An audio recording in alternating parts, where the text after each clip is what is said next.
Bueno, muy buenas tardes a todos. Mi nombre es Ana María Arango, estoy en conjunto con el doctor Julián Sánchez, somos residentes de medicina interna. Hoy vamos a hablar de trastornos del magnesio, fósforo y cloro, y la reunión de hoy está a cargo del doctor John Freddy Nieto Ríos, médico especialista internista nefrólogo, magíster en TED de salud, profesor del Departamento de Medicina Interna de la Universidad de Antioquia, pertenece al grupo de nefrología, trasplante renal y cuidado crítico del Hospital Pablo Tobón Uribe. Vamos a empezar entonces hablando de los trastornos del magnesio. Es importante mencionar que el magnesio se encuentra a niveles normales en 1.8 a 2.3 miligramos decilitro, que es un catión divalente y que es un componente muy importante en el esqueleto óseo. Va a ser el segundo catión más abundante en el líquido intracelular en todos los organismos vivos y va a ser el cuarto catión más abundante en la mayoría de todos los procesos metabólicos del cuerpo.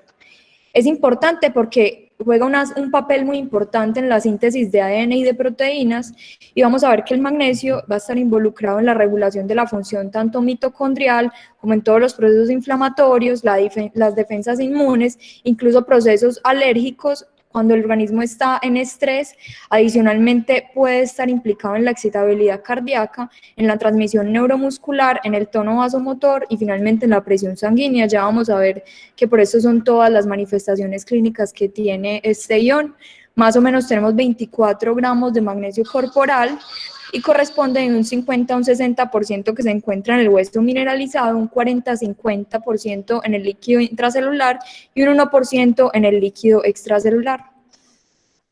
En la ingesta normalmente vamos a tener un aporte de 15 a 30 miliequivalentes al día. Como les mencioné, un 1% va a ser extracelular y de este 1%, el 30% está unido a proteínas, que principalmente es la albúmina, y un 80% se pasa al ultrafiltrado. En cuanto a la parte intracelular, tenemos que puede ir hasta el 50% y más del 90% está unido a ATP, ADP, a citrato, a proteínas, a ARN y a ADN. Esto es muy importante porque, como les mencioné inicialmente, tiene que ver en la función mitocondrial, va a estar captado por estas y adicionalmente por el retículo endoplásmico. Vamos a ver entonces que el magnesio se elimina principalmente por vía renal y vamos a ver que más o menos tiene un ultrafiltrado que va de 0.5 a 0.7 milimoles litro, que corresponde aproximadamente al 80% del magnesio plasmático total. Posteriormente vamos a ver que la producción de orina va a representar aproximadamente el 5% de esa carga filtrada y que dependiendo de la región de donde se reabsorba, vamos a tener un porcentaje de este ion. Entonces, por ejemplo, vamos a tener que un 25% se reabsorbe en el túbulo proximal, un 65% en el asa ascendente gruesa de Henle y un 5% en el túbulo contorneado distal. Vamos a ver entonces que para que se dé la reabsorción en la asa gruesa de Henle se va a producir principalmente por un transporte paracelular que es pasivo, que va a depender también de este paso de carga de sodio y de cloro, y adicionalmente de la integridad de las claudinas, que también son llamadas paracelinas, para que se dé ese paso paracelular que ya vamos a ver con más detalle.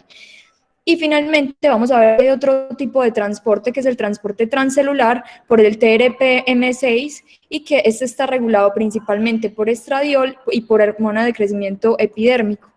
Aquí vemos entonces cómo, con más detalle, lo que sucede en el asa gruesa de Henle es que desempeña un papel muy importante porque se reabsorbe por vía paracelular casi que hasta el 60% del magnesio filtrado, y vamos a ver que este magnesio va a depender entonces del paso de cargas adicionalmente con el calcio. Entonces vamos a ver que este mecanismo va a depender, como les había mencionado, de la integridad de la claudina 16 y adicionalmente que haya una energía necesaria para que la absorción se produzca, y esto se produce principalmente porque hay una diferencia del potencial positiva en la luz, que finalmente es la característica de este segmento de la rama gruesa de Henle. Vamos a ver que en condiciones patológicas donde tenemos alteraciones principalmente de la claudina, va a haber una pérdida renal grave, sobre todo de calcio y de magnesio. Sería este paso acá paracelular. Y vamos a ver lo que sucede en el túbulo contorneado distal, que principalmente va a reabsorber más o menos el 10% de la carga filtrada de magnesio.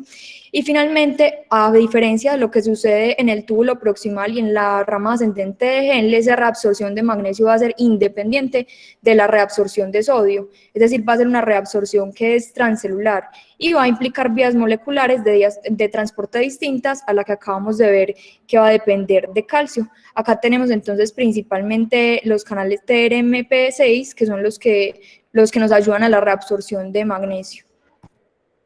Entonces, para resumir como lo que llevamos hasta ahora, entonces recordar que la producción de orina va a representar finalmente un 5% de la carga filtrada de magnesio, que un 20% se va a reabsorber en el túbulo contorneado proximal, en el asa gruesa ascendente un 60 a un 70% y en el túbulo contorneado distal un 5 a un 10%.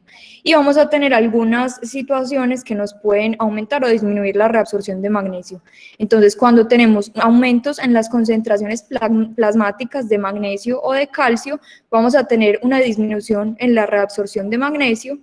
Recordar que para el transporte paracelular pasivo necesitamos la integridad de la claudina 16 y también necesitamos el transporte de carga de sodio y de cloro. Acá recordar el síndrome de Bartter, donde hay un trastorno en el sodio-cloro, que principalmente nos puede producir también alteraciones en el magnesio. Vamos a ver que la PTH, la vasopresina, la calcitonina y el glucagón nos aumentan la reabsorción tubular de magnesio y que la acetilcolina, la bradicinina y el péptido natriurético auricular nos van a aumentar la excreción urinaria de magnesio. Vamos entonces a empezar hablando de la hipomagnesemia. Entonces, hablamos de hipomagnesemia cuando tenemos un magnesio que está por debajo de 0.65 milimoles litro y se habla de niveles graves cuando tenemos menos de 1.2 miligramos decilitro. Por lo general, cuando son pacientes que tienen una ingesta deficiente, no se asocia con marcadas deficiencias de magnesio porque hay un aumento en la capacidad de la reabsorción, sobre todo en la parte renal del magnesio. Sin embargo, cuando tenemos pacientes que tienen una disminución prolongada de la ingesta, sí puede dar síntomas. Hasta un 12% de los pacientes hospitalizados pueden tener hipomagnesemia y un 65% de los pacientes en UCI.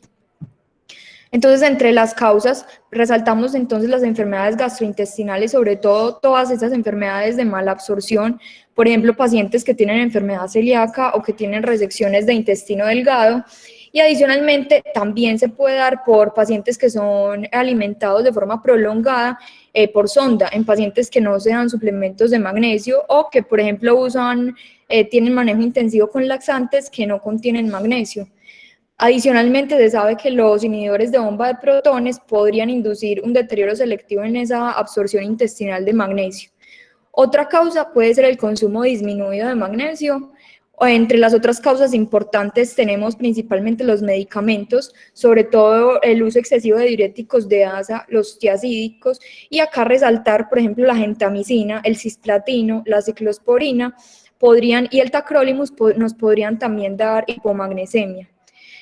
Vamos a tener entonces también que entre las enfermedades familiares que están asociadas con hipermagnesuria, sin o con hipomagnesemia, tenemos todas esas mutaciones en el cotransportador sodio-potasio 2-cloro o mutaciones en el canal ROMK o que tengan mutaciones en el canal de cloro de la membrana vasolateral, que es lo que ocurre en el síndrome de Bartter. En estos pacientes podríamos tener estos trastornos genéticos que podrían estar asociados con hipomagnesemias. Adicionalmente, también podemos tener mutaciones en el gen del TRPM6, que ya vimos que era para el transporte transcelular de magnesio, y esto generalmente va a producir que haya disminución en la reabsorción tanto renal como en la reabsorción intestinal. Y también podemos tener mutaciones en el cotransportador de sodio-cloro, que sería lo que sucede en el síndrome de Gitelman, que también podrían ser responsables en la pérdida de magnesio. Entonces, en cuanto a la clínica, es importante, como les venía mencionando, que los pacientes son sintomáticos por lo general cuando tienen hipomagnesemias moderadas a graves y que están acompañados de hipocalcemia e hipocalemia. Vamos a ver entonces que esa hipocalcemia se encuentra relacionada con la hipomagnesemia porque hay una disminución en la liberación de PTH y eso se da, y la hipopotasemia por aumento en las pérdidas urinarias. Hay algo importante y es que el papel del magnesio cuando se relaciona con la secreción de la PTH, pues hay como explicaciones que son controversiales. Al parecer, cuando los niveles que están moderadamente disminuidos de magnesio pueden estimular la secreción de PTH, mientras que solo la hipomagnesemia grave por debajo de 0.8 podría disminuir la secreción de PTH. Entonces, las principales manifestaciones van a ser en sistema nervioso central, podemos tener síntomas neurológicos como espasmos, convulsiones, vértigo, debilidad. En las cardíacas, un QRS ancho, PRs prolongados o arritmias ventriculares, un QT prolongado y depresión del ST. Vamos a tener adicionalmente que pueden tener osteoporosis, alteraciones en la síntesis de PTH, como les acabo de mencionar, en la secreción y excreción urinaria de potasio y finalmente nos puede producir una alcalosis metabólica. En cuanto al tratamiento, entonces podemos tener un tratamiento que es oral o un tratamiento parenteral.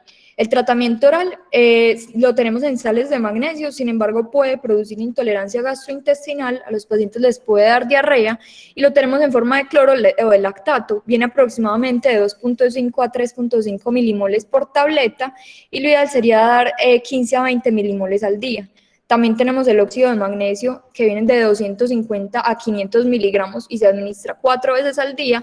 Y la vía parenteral, que se va a preferir entonces en estos pacientes que tienen intolerancia gastrointestinal, que tienen hipomagnesemias graves o que tienen alguna manifestación, por ejemplo, manifestaciones electrocardiográficas. En estos pacientes, adicionalmente, vamos a preferir dar un bolo de sulfato de magnesio, que puede ser de 1 a 2 gramos, lo podemos dar cada 6 horas. También, como les mencioné, tanto arritmias como convulsiones va a ser el manejo ideal vía parenteral.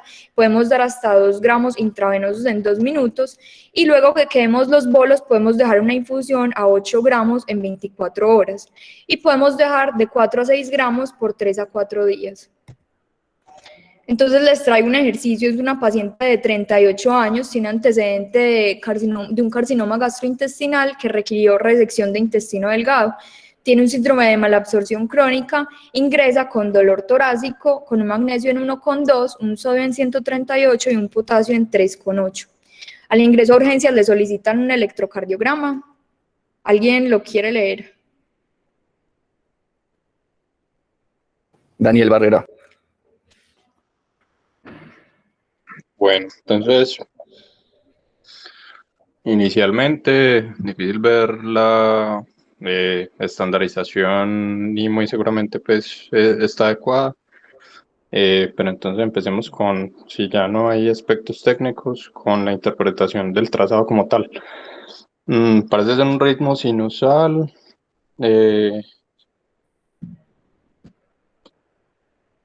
Más o menos entre 100 y 75 de frecuencia cardíaca.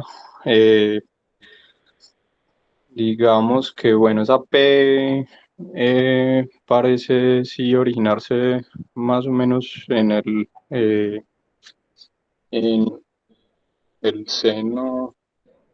Pues sí, básicamente pues, parece un ritmo sinusal, solamente que con un PR largo.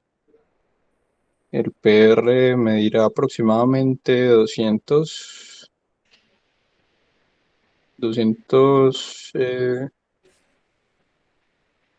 80 por ahí aproximadamente. Entonces, digamos que tiene un trastorno de la conducción auriculoventricular como primera medida. Pues bien, el eje está normal.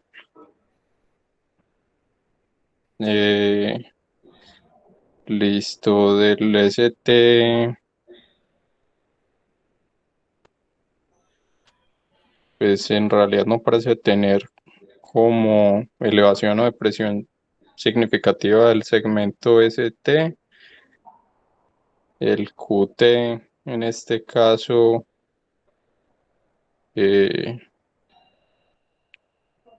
parecería estar más o menos como más bien corto. No sé si tenemos como un valor específico el de la máquina, pero parece estar como por los lados de 200 de casi 300.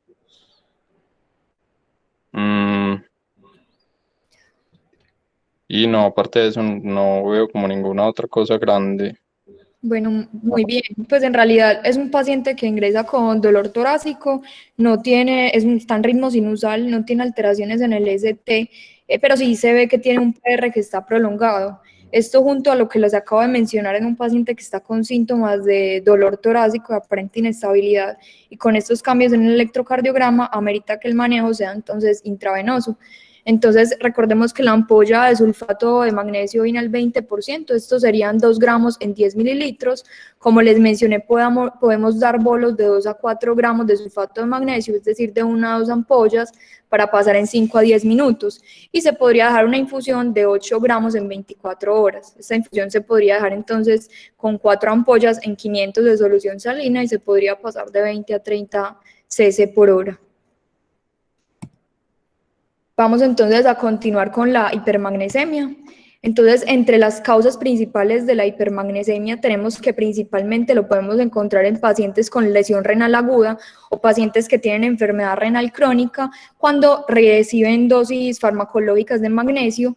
Incluso pues también se describen niños recién nacidos de mamás que recibieron sulfato de magnesio por preeclampsia, y también podemos tener una hipermagnesemia leve, sobre todo en pacientes que tienen una insuficiencia suprarrenal o que tienen acromegalia. Ya vamos a ver fisiopatológicamente por qué sucede esto.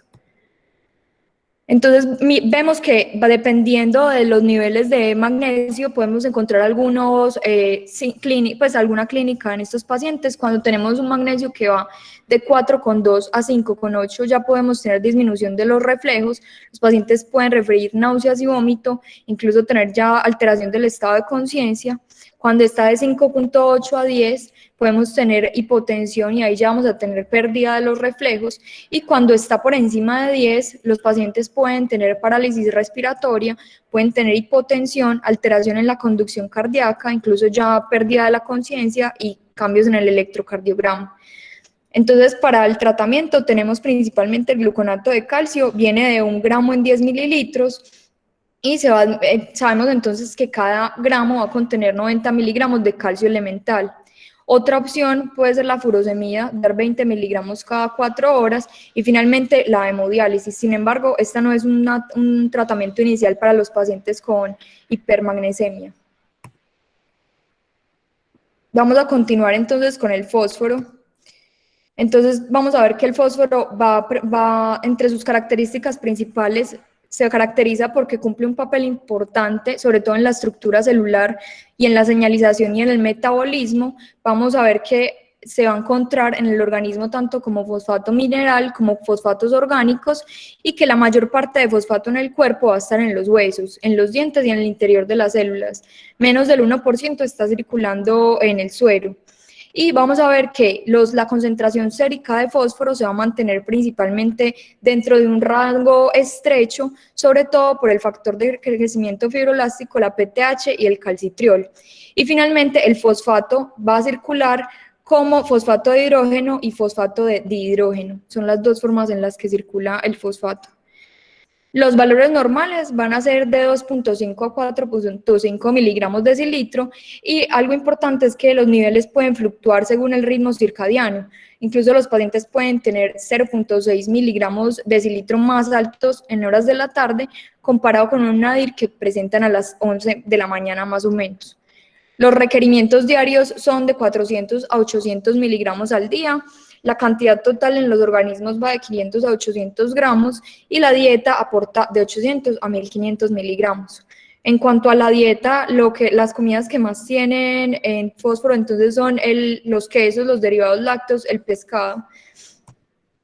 Y vamos a ver que, como les mencioné, la distribución del fosfato extracelular e intracelular se va a distribuir así. Entonces, extracelular, un 1% del fosfato, que pues, puede estar en forma de fosfato monosódico, disódico o ésteres de fósforo, y en forma intracelular, que más o menos son 4,3 miligramos decilitro.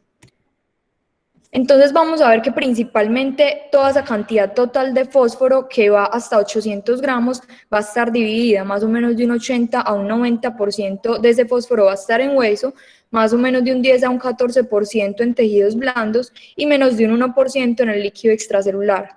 A nivel intracelular, vamos a ver que el fósforo orgánico va a estar como parte de los fosfolípidos de la membrana y que la forma circulante va a ser el fósforo inorgánico, que se encuentra un 10% unido a proteínas y un 90% que no está unido a proteínas. De este 90%, un 55% va a ser en las formas ionizadas y un 35% va a estar formando complejos con el calcio y el magnesio. Entonces, en cuanto a la regulación y la homeostasis del fósforo a nivel gastrointestinal, vamos a ver que hasta el 65% del fósforo de la dieta se va a absorber en el intestino delgado y hay algo muy importante y es que va a depender de la membrana vasolateral de sodio-potasio ATPasa y de la generación de este gradiente electroquímico para su reabsorción. Adicionalmente, va a depender del cotransportador sodio-fósforo que va a funcionar principalmente requiriendo pHs ácidos. Vamos a ver entonces que hay un aumento en la absorción de fosfato cuando hay presencia de vitamina D y PTH y una disminución en la absorción de fosfato con la ingesta de calcio y con el hidróxido de aluminio. En cuanto a la homeostasis del fósforo a nivel renal, en modelos animales se ha demostrado que la gran mayoría de fósforo que se filtra se reabsorbe en el túbulo proximal y más o menos de un 10 a un 20% de ese fósforo filtrado se va a excretar en orina. Vamos a ver que esa reabsorción en el tubo proximal va a estar mediada por tres proteínas principales, el cotransportador sodio-fosfato tipo 2A, el 2C y el tipo 3. La mayoría de estos va a ser el cotransportador sodio-fosfato 2A, más o menos hasta un 80%. Entonces, ¿qué nos va a aumentar los niveles de fósforo? Principalmente lo que nos produzca humanamente en la reabsorción renal, principalmente la insulina, el factor de crecimiento similar a la insulina, la hormona de crecimiento y las hormonas tiroideas. Y lo que nos disminuye van a ser el aumento o la expansión volumétrica aguda en estos pacientes. Entonces acá vemos principalmente lo que sucede en la reabsorción transepitelial de fosfato, donde el fosfato va a ingresar a las células por medio de un transporte activo a través de una variedad de cotransportadores, principalmente los cotransportadores sodio-fosfato en el intestino delgado, en donde, como les mencioné, principalmente va a ser este cotransportador tipo 2B, y vamos a ver que el principal regulador de este receptor tipo 2B va a ser el calcitriol. Esto lo que va a hacer aumentar el transporte de fosfato al cuerpo. Vamos a ver que, por el contrario, los agentes que se encargan de reducir los lípidos, por ejemplo la niacina, lo que hacen es inhibir esta acción del NPT2B y disminuye así la captación de fosfato. Esta sería entonces la parte de la reabsorción en el túbulo proximal de fosfato. Vamos a ver que, como les mencioné, la mayor parte de ese fosfato que se filtra se reabsorbe a través de estos cotransportadores sodio-fosfato tipo 2A y tipo 2C, y adicionalmente que el factor de crecimiento fibroblástico y la PTH pues son fosfatúricos. Entonces lo que hacen finalmente es, en la homeostasis del potasio, lo que hacen es disminuir esta reabsorción de potasio. Entonces acá vemos entonces cómo de los agentes más importantes en cuanto a la homeostasis va a ser ese factor de crecimiento fibroblástico. Recordemos que es una hormona que es fosfatúrica y vamos a ver que se va a encargar sobre todo de esta reabsorción de potasio. Vamos a ver entonces que la PTH va a tener un efecto positivo en la 1.25 hidroxivitamina D, y finalmente esto lo que va a generar es que va a disminuir la PTH, y que la PTH va a aumentar el aclaramiento de ese fosfato y a estimular la síntesis de 1.25 hidroxivitamina D. Entonces, en cuanto a las funciones, vamos a ver que las funciones del fósforo son indispensables, sobre todo para la integridad de esa membrana celular, y que todo esto va a depender de la formación de enlaces de ATP. De esta forma van a formar entonces parte, como les menciono, de la membrana fosfolípidos, y adicionalmente funciones importantes en cuanto a la contracción muscular. Vamos a ver entonces, vamos a hablar de la hipofosfatemia. Estos serían entonces los mecanismos en los que el cuerpo responde a una dieta baja en fosfatos. Entonces vamos a ver que hay una disminución en los niveles plasmáticos de fosfato. Como les mencioné previamente, entonces va a haber un aumento de la 25-hidroxivitamina D1-alfa hidroxilasa. Esto nos va a llevar a un aumento de las concentraciones plasmáticas de calcitriol y esto finalmente lo que lleva es a una regulación a la normalidad del fosfato. Adicionalmente, vamos a ver que va a haber una disminución en la reabsorción de fosfato, un aumento, perdón, en la reabsorción de fosfato y finalmente una disminución en la PTH. Y cuando tenemos hipofosfatemia, se va a ver aumentada la absorción de la absorción intestinal de fosfato. En cuanto a las causas de la hipofosfatemia, vamos a ver que podemos tener entre las causas más importantes la redistribución, que se produce, por ejemplo, cuando se estimula la glicólisis y aumenta toda esa formación de compuestos de carbohidratos en músculo y en hígado, donde principalmente lo que sucede es que la fuente del fosfato está en el líquido extracelular y finalmente lleva al ingreso al músculo y al hígado y la disminución de este.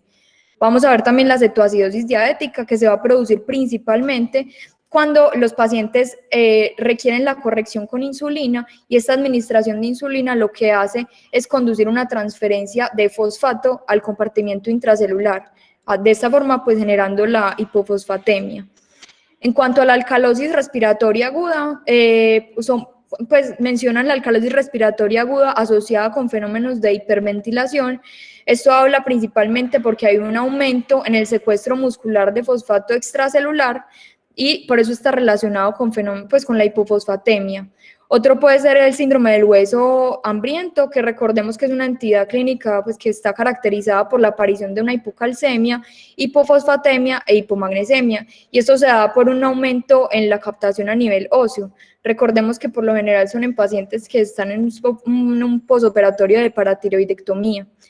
En cuanto a las causas de disminución en la absorción intestinal, pues ya hablamos de la dieta inadecuada principalmente, sin embargo es raro, los medicamentos, por ejemplo los antiácidos, y vamos a ver también cuando tenemos asociadas a medicamentos, pues en los medicamentos tenemos principalmente los antiácidos y también se reportan los inhibidores de tirosinquinasa, también pueden estar relacionados pues entre otros medicamentos importantes y la niacina. En cuanto a la excreción urinaria de fósforo, vamos a ver que está regulada principalmente por la PTH, como habíamos mencionado, y en etiologías como el hiperparatiroidismo vamos a ver que hay un aumento en la excreción urinaria que finalmente se produce al disminuir la actividad de los cotransportadores que vimos en la fisiopatología. También podemos tener por un déficit de vitamina D y esto se va a generar tanto porque disminuye la absorción intestinal, tanto por esto como porque causa un hiperparatiroidismo secundario llevando a un aumento en la excreción urinaria. Y finalmente el síndrome de Fanconi y la acidosis tubular renal proximal, donde recordemos que el síndrome de Fanconi se va a caracterizar porque es un defecto en el transporte en el complejo del túbulo proximal que finalmente da como resultado que tengamos una menor reabsorción de glucosa, de aminoácidos, de bicarbonato y de fosfato en esta región del túbulo. En cuanto a la clínica, entonces vamos a ver que cuando estamos ante un paciente con hipofosfatemia principalmente vamos a tener un aumento en la resorción ósea para obtener así una fuente de fósforo y esto puede llevar en ocasiones a osteomalacia. En la parte renal vamos a ver que se puede inhibir la reabsorción tubular de calcio y de magnesio y puede llevar a los pacientes a presentar calciuria. Y entre los otros efectos metabólicos vamos a ver que están en estrecha relación principalmente con la depresión de ATP. Entonces vamos a ver que todo esto va a depender de la depleción de energía y nos pueden producir encefalopatía, pacientes que presentan parestesias, convulsiones, delirio y coma. En cuanto a otros efectos importantes, vamos a tener que puede tener una alteración en la contractibilidad miocárdica y nos puede generar arritmias ventriculares y hay algo muy importante y es que nos puede generar también alteraciones en la contractibilidad diafragmática. Pacientes que están en UCI pueden incluso prolongarles el tiempo en ventilador. Entre otros efectos, nos puede generar miopatías proximales y predisponer más a los pacientes a presentar rhabdomiolisis, como habíamos visto en las charlas anteriores. Y en cuanto al tratamiento, siempre debemos buscar la causa subyacente, definir si el paciente está asintomático o asintomático. Si el paciente está asintomático y tiene un fósforo menor a 2, podríamos dar terapia oral, pero si está sintomático y tiene un fósforo menor a 1, lo ideal sería una terapia venosa con un cambio oral finalmente cuando se recupere el paciente. Entonces, como les mencioné, va a depender de la gravedad del cuadro y del peso del paciente. Cuando los pacientes tienen un fosfato que está por encima de 1.5, podríamos administrar de 0.08 a 0.24 milimoles kilo en 6 horas, máximo 30 milimoles por dosis.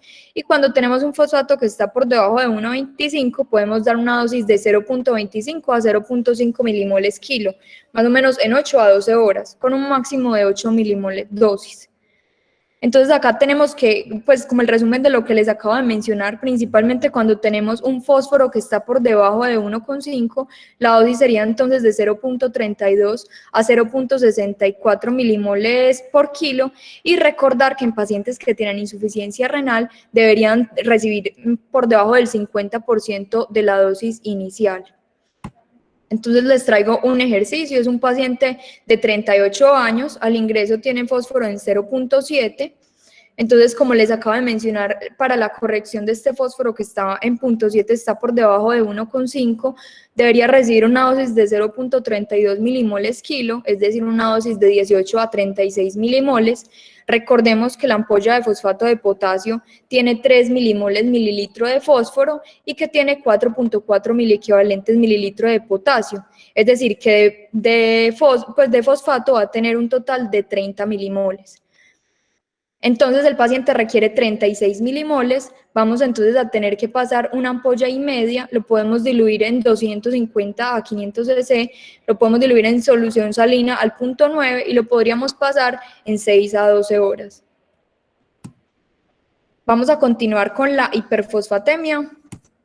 La hiperfosfatemia entonces se va a generar principalmente porque podemos tener enfermedades tanto agudas como crónicas en donde hay un aumento del catabolismo, todo lo que nos produzca hemólisis, rhabdomiolisis, incluso hipertermia maligna, la acidosis láctica. Cuando tenemos un aumento en las fuentes exógenas, también las neoplasias, todas las leucemias y los linfomas. Adicionalmente podemos tener los pseudohipoparatiroidismos, el hipoparatiroidismo, los bisfosfonatos nos pueden dar hiperfosfatemia y, como les acabo de mencionar, la enfermedad renal tanto aguda como crónica. Crónica por lo general cuando tenemos una tasa de filtración por debajo de 25 mililitros minuto. ¿Y cuáles van a ser las causas? Entonces, porque tengamos una carga aguda, en donde, por ejemplo, tenemos el síndrome de lisis tumoral, donde va a haber una pérdida exagerada de fosfato en todas las células que sufren pues lisis, y también podemos tener rhabdomiolisis, también puede ser otra de las causas que nos generan carga aguda de fósforo, la necrosis muscular, la hemólisis, como les mencioné, las transfusiones y las fuentes exógenas. También podemos tener que haya un shift extracelular al espacio intracelular, del espacio intracelular al extracelular, por ejemplo, pacientes con acidosis láctica, con alcalosis respiratoria, que están hiperventilando o con cetoacidosis diabética. Y enfermedad renal tanto aguda como crónica, y finalmente un aumento en la absorción renal, como sucede en el hipoparatiroidismo, pacientes con acromegalia, en el uso de bisfosfonatos, que tienen toxicidad por vitamina D o que tienen calcinosis familiar tumoral. Les quise traer acá una imagen de la calcinosis familiar tumoral, pues es un trastorno raro, es un trastorno autosómico recesivo que se observa principalmente en personas del oriente, y eso finalmente sucede porque hay mutaciones principalmente en el gen GALNT3, en el gen de crecimiento de fibroblastos, y finalmente eso lo que genera es una hiperfosfatemia, una hipercalcemia, y todos estos niveles altos hacen que se depositen calcificaciones como metastásicas en tejidos blandos. En cuanto a la clínica, entonces podemos tener que se generen depósitos de fosfato y de calcio en tejidos blandos y en los túbulos renales. La hiperfosfatemia crónica podría contribuir a la calcificación cardiovascular. Adicionalmente, es importante que todo esto va a producir que posibles depósitos de fosfato cálcico, como les mencioné en la imagen anterior, en tejidos blandos. Es importante la calcificación vascular extensa, sobre todo dentro de las arterias, nos puede generar calcifilaxis y adicionalmente nos va a bloquear la conversión de 25-hidroxivitamina D en calcitriol. Esto finalmente produce hipocalcemia concomitante a la estimulación de PTH. En cuanto al tratamiento, entonces por lo general cuando es una clínica que es aguda, podríamos mejorar la excreción de fosfato con líquidos o con terapia de reemplazo renal, sobre todo en pacientes que tienen lesión renal aguda grave. La insulina y la dextrosa intravenosa también podrían desplazar el fosfato hacia las células de forma similar a lo que hacemos, como hemos visto en charlas previas con la hiperpotasemia. Los pacientes que estén en diálisis, una opción podría ser restringirles el fosfato de la dieta o administrar gelantes de fosfato que podrían disminuir esas concentraciones de fosfato sérico. Y otra opción es la nicotinamida, que en realidad es fácil para la administración, se administra una vez al día y adicionalmente el mecanismo de acción va a ser, como les mencioné, el NPT2B, que va a ser uno de los principalmente implicados en la reabsorción, sobre todo en el intestino delgado. De esta forma se bloquea la absorción de fosfato y nos van a disminuir pues como los niveles en los pacientes. Acá tenemos entonces algunas de las presentaciones para el tratamiento de la hiperfosfatemia. Entonces tenemos el acetato de calcio, el carbonato de calcio, el hidróxido de aluminio, el hidróxido de magnesio, donde son los que principalmente tenemos. Recordar que podemos dar de hidróxido de aluminio 1 a 2 tabletas o de 15 a 30 mililitros de 3 a 4 veces al día con las comidas principalmente. Pues lo tenemos ampliamente en nuestro medio y podría ser una de las opciones para estos pacientes que toleran pues vía oral obviamente. Bueno, entonces para continuar con las alteraciones del cloro, entonces recordemos que es el principal anión en el cuerpo humano, el cual representa el 70% del contenido iónico negativo total. El cloro tiene un peso molecular de 35.5 y por lo general, en promedio, un ser humano tiene 115 gramos de cloro, lo que es responsable aproximadamente de 0.15% del peso total.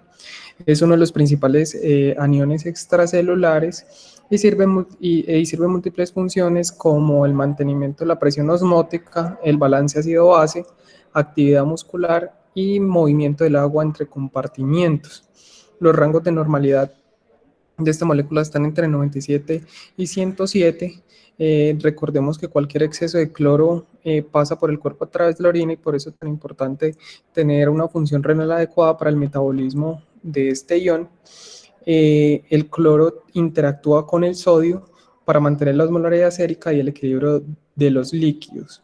También para mantener este equilibrio ácido-base, el cloro tiene una relación inversa con el bicarbonato, que es parte del principal sistema de buffer químico, que es responsable de mantener pHs dentro de los niveles de normalidad, sobre todo cuando hay pérdidas ya sean renales o intestinales. Y esto ocurre sobre todo en los eritrocitos y en los túbulos para mantener el equilibrio ácido-base. Entonces, para hablar algo de la fisiopatología, entonces empezamos hablando de que los canales de cloro son proteínas de membrana formadoras de poros que permiten el transporte del ion a través de las membranas biológicas y se expresan de forma ubicua en casi todas las células eucariotas. Entonces acá en la primera gráfica vemos como en el túbulo contorneado proximal, en la parte temprana, la absorción de sodio isotónica ocurre con solutos orgánicos, el bicarbonato y el fosfato junto con el agua, lo que resulta en una concentración aumentada de cloro. Y en la segunda gráfica lo que vemos es la alta concentración de cloro en la luz, también favorece el transporte transcelular y paracelular de este. Las uniones intercelulares en el túbulo proximal, pero ya en la parte más posterior se vuelven más permeables al cloro, lo que va a facilitar el transporte paracelular. Incluso cuando las concentraciones de bicarbonato descienden en la luz, el intercambio de sodio e hidrogeniones sigue desempeñando un papel en la reabsorción de cloruro de sodio. Y la absorción transcelular de cloro de sodio puede ocurrir mediante el acoplamiento del intercambio de sodio e hidrogeniones con el intercambio de cloruro con otros aniones orgánicos como el formato y el oxalato. En cuanto a la rama ascendente gruesa del asa de Henle, se absorbe el cloro a través de este cotransportador apical de sodio, potasio y dos cloros, el NKCC2, y el cloro de la célula sale de la célula a través de un canal de cloruro vasolateral y por el cotransporte de potasio-cloro, que es este. El reciclaje de potasio hacia la luz y la salida de cloro a través de otro canal que es el CLCKB contribuyen al gradiente transepitelial vasolateral de la luz. El cloruro intracelular puede regular el transporte a través del cotransportador apical sodio-potasio 2 cloros a través de una quinasa, que es la WNK, que es sensible al cloro, y esta puede activar una quinasa rica en prolina o SPAK cuando el cloro intracelular es bajo. Cuando el cloro se acumula dentro de la célula debido a defectos en la vía de salida de los canales vasolaterales de cloro, el transporte del cotransportador se va a bloquear. Y cuando se estimula, al contrario, este cotransportador, por ejemplo, por la hormona antidiurética, aumenta la entrada de cloro, pero también aumenta la conductancia vasolateral de cloro para mantener la homeostasis. En el túbulo contorneado distal, el sodio y el cloruro de la luz se absorben hacia la célula a través de un cotransportador de sodio-cloro, que es este, y el transporte a través de este cotransportador es impulsado por un sodio intracelular bajo, generado principalmente por la bomba sodio-potasio ATPasa, que ya conocemos, que está vasolateral.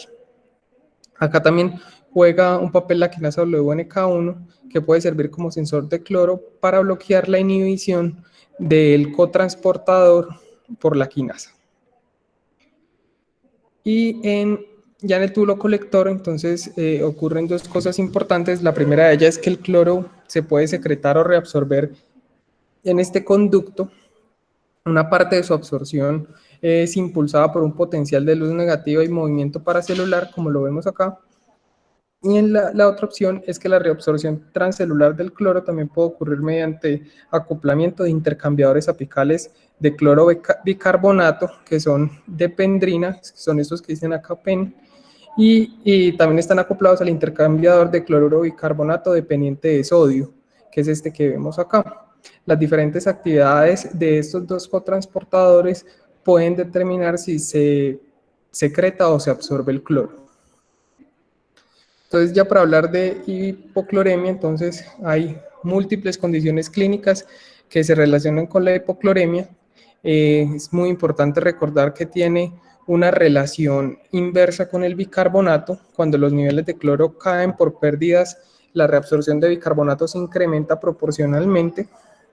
Y la causa más común es el vómito y la succión nasogástrica, pero también hay otras tales como los altos volúmenes, las ileostomías con altos volúmenes, las renales como el uso de diuréticos o el síndrome de Bartter o Gitelman, también por exceso de agua que genera una dilución, como en la falla cardíaca congestiva o en los síndromes de secreción inadecuada de hormona antidiurética, o la infusión de soluciones hipotónicas.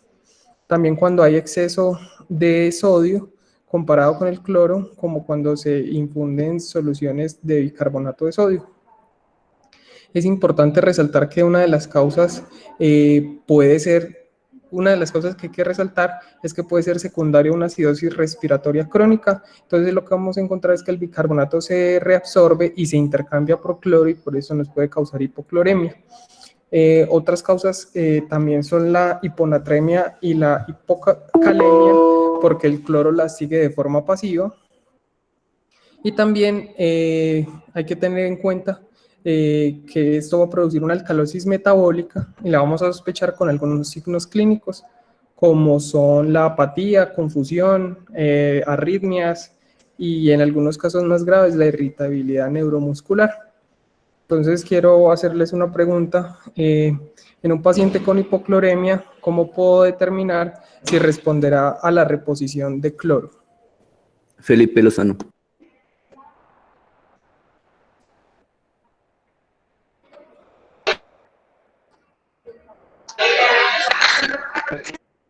Creo que no hay terminado es con la parte del cloro urinario para poder definir también si es clororesistente o clorosensible.